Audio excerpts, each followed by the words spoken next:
tulisane apa? Kluivert, ojo sok-sokan ngelatih bal-balan. Kon mending yo dadi leasing nang Adira. Yo, Kluivert bali nang negaramu cuk. Ngaten. Jadi leasing di Adira. Dosa ditomboki gak metu kon niku.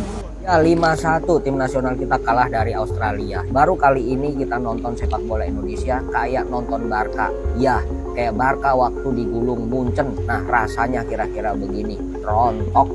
Ya kalah nggak apa-apa. Yang penting nanti di saat di akhir pertandingan mau saling curhat karena keresahan soal kekalahan ini bahasanya nyambung. Karena kalau kemarin kan masih terkendala bahasa. Nah, sekarang bahasanya udah sama. Jadi kalau curhat bisa saling ngerti.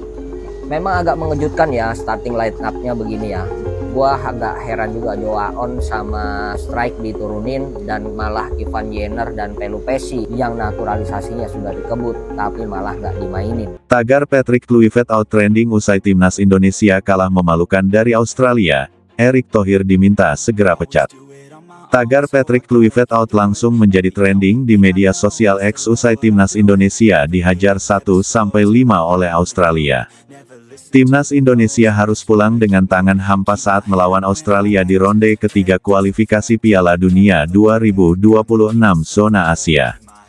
Bermain di Sydney Football Stadium pada Kamis, tanggal 20 Mei tahun 2025, Timnas Indonesia membuka pertandingan dengan cukup menjanjikan. Dalam 5 menit awal pertandingan, skuad Garuda langsung mendapat beberapa peluang berbahaya di depan gawang Australia. Bahkan, tim besutan Patrick Kluivert ini mendapat penalti pada menit ke-8 setelah Rafael Struijk dilanggar di kotak terlarang. Namun, Kevin Dix yang maju sebagai Algojo gagal memanfaatkan peluang emas tersebut setelah tembakannya membentur mistar gawang. Australia berhasil memanfaatkan momentum tersebut dengan menggelontorkan 3 gol di babak pertama. Tim asuhan Tony Popovic ini mencetak gol melalui tendangan penalti Martin Boyle, Nissan Velupillai, dan Jackson Irvine. Sesudah turun minum, permainan timnas Indonesia mulai membaik dan berhasil mendapatkan beberapa peluang berbahaya. Namun, Australia justru berhasil menambah gol sehingga skor berubah menjadi 4-1 melalui Lewis Miller pada menit ke-61. Timnas Indonesia berhasil mencetak 1 gol lewat sepakan oleh Romeni pada menit ke-78, memanfaatkan kelengahan lawan. Akan tetapi, Irvine kembali menjadi mimpi buruk di penghujung laga melalui tandukannya memanfaatkan tendangan penjuru. Hasil ini membuat Timnas Indonesia tertahan di peringkat ketiga klasemen sementara grup C dengan raihan 6 poin dari 3 laga. Sementara Australia semakin kukuh di puncak klasemen grup C dengan meraih 10 poin dari 7 pertandingan. Kekalahan dari Australia tentu menjadi debut yang buruk bagi Patrick Kluivert bersama timnas Indonesia. Apalagi, dia selalu dibandingkan dengan Shin Tae-yong yang sebelumnya sukses menahan imbang Australia di pertemuan pertama. Usai pertandingan, tagar Kluivert out pun menjadi trending media sosial X nomor 1 di Indonesia. Setelah kekalahan telak 1-5 dari Australia pada tanggal 20 Maret tahun 2025 dalam lanjutan kualifikasi Piala Dunia 2026, gelombang kekecewaan melanda para supporter timnas Indonesia. Banyak dari mereka menyerukan agar Shin Tae-yong kembali menukangi skuad Garuda, mengingat prestasi dan pengaruh positifnya selama masa kepelatihannya. Kekecewaan supporter dan seruan untuk kembalinya Shin Tae-yong. Kekalahan dari Australia menambah catatan buruk timnas Indonesia dalam kualifikasi. Para supporter merasa performa tim menurun sejak kepergian Shin Tae-yong. Media sosial dipenuhi tagar seperti tagar Bring Back Shin dan tagar Stay Return, mencerminkan harapan mereka akan kembalinya pelatih asal Korea Selatan tersebut. Perjalanan Shin Tae-yong bersama timnas Indonesia. Shin Tae-yong mulai melatih timnas Indonesia pada akhir 2019.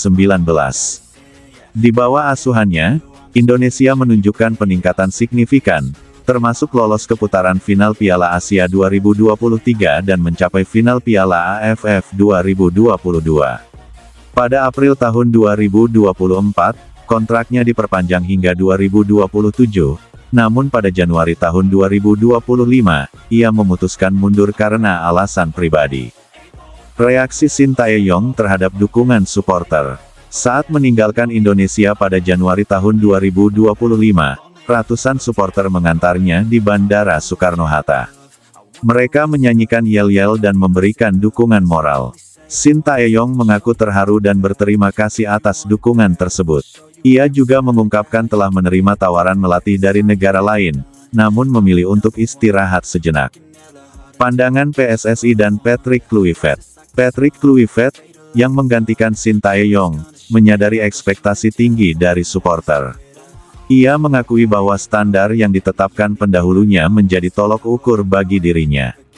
PSSI, di sisi lain, belum memberikan pernyataan resmi terkait desakan supporter untuk mengembalikan Shin Tae-yong. Pertimbangan untuk masa depan, kembalinya Shin Tae-yong bukanlah keputusan sederhana.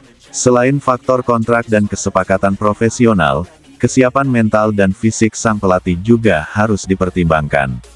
Namun, dukungan supporter menunjukkan betapa besar harapan mereka untuk melihat timnas Indonesia kembali berjaya di bawah asuhan Shin Tae-yong. Dalam situasi ini, komunikasi antara PSSI, pelatih, dan supporter menjadi kunci untuk menentukan langkah terbaik bagi masa depan sepak bola Indonesia.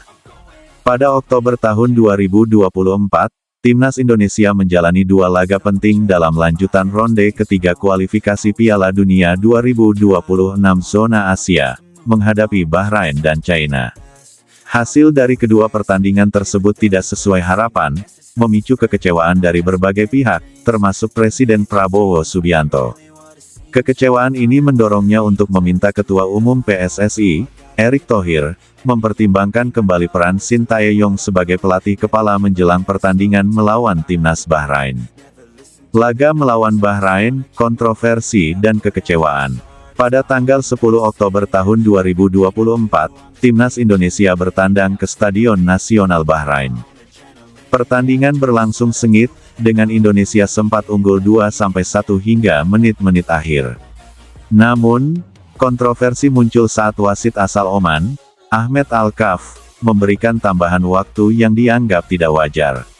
Meskipun tambahan waktu resmi adalah 6 menit, pertandingan berlanjut hingga menit ke-90+9, di mana Bahrain berhasil mencetak gol penyeimbang, mengakhiri laga dengan skor 2-2. Keputusan wasit ini memicu protes dan kekecewaan dari skuad Garuda serta para pendukungnya. Pertandingan melawan China, keputusan strategis yang dipertanyakan.